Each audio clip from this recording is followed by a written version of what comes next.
Несколько дней назад его чествовали Федерация альпинизма России, а сегодня он вновь в родной республике. Каждый раз, возвращаясь из поездки, Магомед Зейтов обязательно приходит к главной достопримечательности Магаса. Для человека, покорившего Эверест, подъем на башню Согласия, как прогулка по ночному городу. Хорошей физической подготовке, профессиональным навыкам и личному опыту альпиниста можно только позавидовать. Вот, вы можете видеть склон 85 примерно градусов.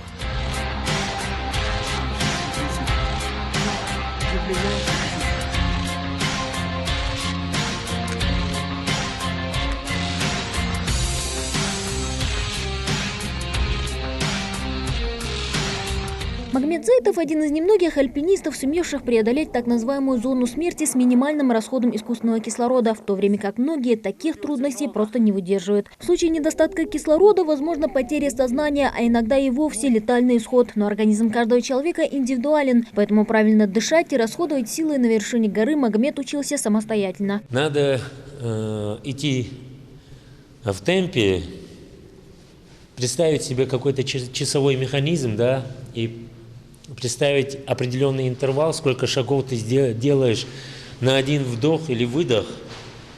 Потом это на высоте уже превращается, сколько вдохов и выдохов ты делаешь на один шаг. То есть все кардинально меняется. И вот я для себя выбрал такую методику, когда дышу носом именно для того, чтобы идти медленнее.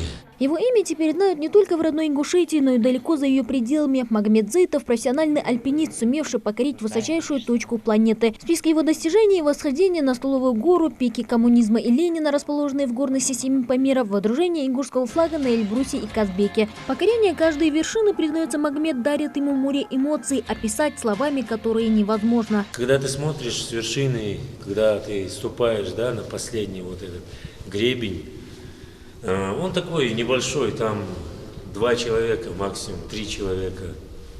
Вот на этом самой высокой точке можно. Такие моменты, я не знаю, какое-то единение, что ли. Каждое восхождение для Магомеда словно экскурс в прошлое. Альпинист уверен, это в нем кипит кровь предков, которые жили в горах и любили свободу. Возможно, поэтому прогулка по башне Согласия напоминает молодому человеку о его корнях. Впрочем, главную вершину своей жизни он уже покорил. В мае этого года Магомед водрузил государственный флаг республики на Эвересте на высоте 8000 метров. Свое восхождение на крышу мира он посвятил 25-летию Ингушетии.